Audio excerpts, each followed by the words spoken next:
What is इद्दत? इद्दत Muslim law का एक बहुत इंपॉर्टेंट टॉपिक है जो हमें समझना पड़ेगा कि ये होता क्या है। सबसे पहले तो ये समझो इद्दत क्यों है। एक टाइम पीरियड है जो कि औरतों को, मुस्लिम फीमेल्स को ऑब्जर्व करना होता है। But why is this time period? ये टाइम पीरियड है to ascertain whether the woman is pregnant और नॉट। कोई भी जो मुस्लिम फीमेल है वो प्रेग्नेंट है या नहीं है, ये देखने के लिए ये होता है। This period is observed after death of the husband और after the wife is divorce. ठीक है, वाइफ को अगर डाइवोर्स मैंने दे दिया या फिर उसके हस्बैंड की डेथ होगी तो वो ये इद्दत का पीरियड ऑब्जर्व करती है देखने के लिए whether the wife is pregnant और नॉट। अगर वो प्रेग्नेंट है तो इद्दत का पीरियड इंश्योर करता है कि मुझे पता चल जाए वो प्रेग्नेंट है, प्लस मुझे पता चल जाए कि उस बच्चे का फादर कौन। क्योंकि समझो अगर डाइवोर्स की इमीडिएटली बाद वाइफ किसी और से शादी कर ले और तब बाद में पता चलता 2-3 महीने बाद that she is pregnant, there might have been a presumption कि ये बच्चा सेकंड हस्बैंड का है। तो मैं उस चीज को अवॉइड करना चाहती हूँ।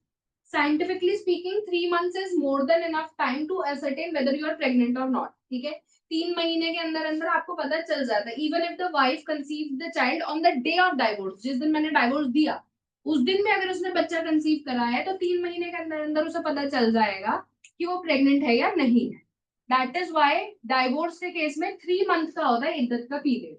ठीक है, to ascertain whether she is pregnant or not। अगर नहीं है तो 3 महीने बाद वो किसी और से शादी कर सकती है।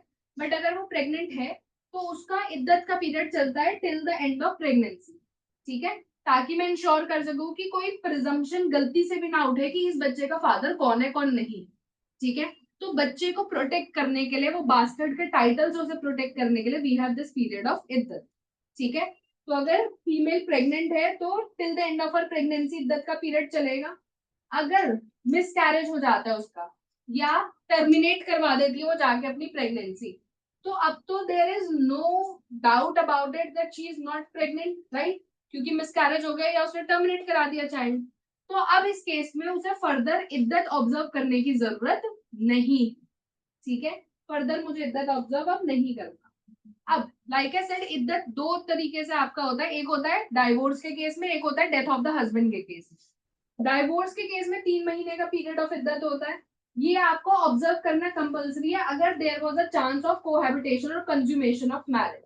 अगर चांस भी था कि आप दोनों ने शायद अपनी शादी कॉन्ज्यूमेट करी है, सेक्सुअल रिलेशंस आपके और आपके हस्बैंड के बीच में बने हैं, तो आपके कंपलसरी है इद्दत ऑब्जर्व करना। ठीक है, even if you are claiming कि मेरे और मेरे हस्बैंड के बीच में कोई रिलेशंस नहीं बने, बट अगर चांस था कि बन सकते हैं या बन सकते थे उस समय, लेट्स से आप कुछ समय साथ रहे थे, 6 महीने साथ रहे थे, उसके बाद हस्बैंड चला गया कहीं। ठीक है, लेट्स से गांव चला गया, उसकी मदर बीमार है, गांव चला गया, तो 6 महीने तो आप साथ थे ना। इवन इफ उन 6 महीनों में आपने अपनी शादी कॉन्सुमेट नहीं करी, but there still a chance कि शायद शादी कॉन्सुमेट हुई होगी, राइट? तो उस केस में भी आपको इद्दत ऑब्जर्व करना ही पड़ेगा। बट लेट्स से शादी होते ही इमीडिएटली हस्बैंड गांव चला गया अपनी मदर को देखने के लिए। ठीक है, वो बीमार है, मदर की सेवा करने के लिए वो गांव चला गया इमीडिएटली। कोई चांस ही नहीं है कि ये हस्बैंड और वाइफ एक साथ कभी भी रहे होंगे। तो उस केस में कोई चांस नहीं है कि ये फीमेल प्रेग्नेंट होगी एटलीस्ट इस मेल के बच्चे के साथ, राइट? तो उस केस में इद्दत ऑब्जर्व करना जरूरी नहीं होता। बट जब हस्बैंड की डेथ हो जाती है तो इद्दत होता है 4 महीने 10 दिन का। ठीक है, ये ऑब्जर्व करना कंपलसरी है इवन इफ शादी के नेक्स्ट सेकेंड हस्बैंड की डेथ हो गई। क्योंकि इसको हम एक पीरियड ऑफ मोर्निंग की तरह भी देखते हैं कि आप अपने हस्बैंड की डेथ पर मोर्न कर रहे हैं। तो वो करना कंपलसरी है, चाहे आपकी शादी कॉन्जुमेट हुई है चाहे नहीं हुई है, चाहे शादी आपकी 1 साल की थी चाहे 10 साल की थी, चाहे आपकी शादी कितने भी टाइम की थी। ठीक है, तो ये पीरियड ऑब्जर्व करना कंपलसरी है जब डेथ होती है हस्बैंड की। डाइवोर्स के केस में अगर कॉन्जुमेशन नहीं हुआ है तो कोई इद्दत की जरूरत नहीं। Now the important thing is that communication to the wife is not necessary.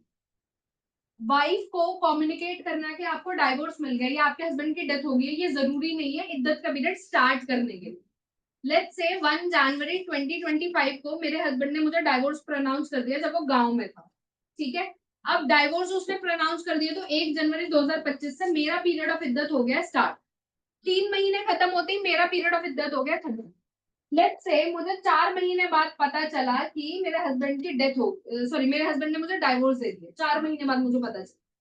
Divorce के केस में इद्दत 3 महीने का था और मुझे 4 महीने बाद पता चला तो टेक्निकली मैं अपना पीरियड ऑफ इद्दत ऑलरेडी कंप्लीट कर चुकी हूँ, तो अब मुझे फर्दर कोई इद्दत रखने की जरूरत नहीं है।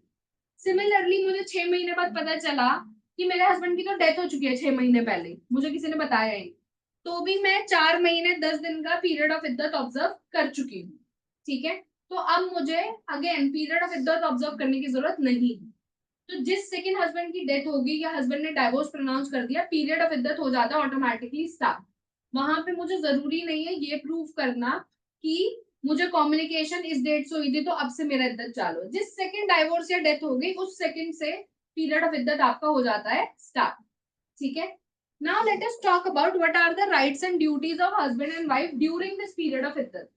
सबसे पहला, मुस्लिम लॉ के अंदर जो मुस्लिम वाइफ है उसको मेंटेनेंस डाइवोर्स के बाद नहीं देता, एक्स वाइफ को मेंटेनेंस नहीं देनी होती है। ठीक है, आप वाइफ को सिर्फ तब तक मेंटेनेंस देते हो जब तक वो आपकी वाइफ है, जब तक आपकी शादी है। एक बार आपकी शादी खत्म हो गई तो अब आपको मेंटेनेंस नहीं देनी होती। आप सेक्युलर लॉ में मेंटेनेंस ले सकते हो, सेक्शन 125 सीआरपीसी या अब 144 बीएनएसएस के अंदर आप मेंटेनेंस ले सकते हो as a Muslim wife also, क्योंकि ये सेक्युलर लॉ और वो लॉ कह रहा है कि एक्स वाइफ को भी मेंटेनेंस मिलती है अगर वो अपना खर्चा नहीं उठा सकती। बट मुस्लिम पर्सनल लॉ के अंदर नहीं देते। जब तक इद्दत चलता है तब तक हस्बैंड मेंटेनेंस देगा, तब तक हस्बैंड की ड्यूटी है मेंटेनेंस देना। So this is the first duty of the husband and the right of the wife कि जब तक इद्दत चल रहा है, 1 जनवरी 2025 को आपने डाइवोर्स पर अनाउंस करा, 3 महीने का मेरा इद्दत है, 3 महीने आपको मुझे मेंटेनेंस देनी पड़ेगी। ठीक है, then marriage with fifth wife, we have already discuss this. Let's say मेरी 4 वाइफ्स हैं ऑलरेडी, ठीक है, और मैंने 5वीं किसी वाइफ से शादी करनी है, let's say I want to marry Uma. तो उस केस में मुझे एक वाइफ को डाइवोर्स देना पड़ेगा क्योंकि मैक्सिमम मैं 4 ही शादी कर सकती हूँ। मैंने लेट्स से वाइफ नंबर 1 को दिया डाइवोर्स।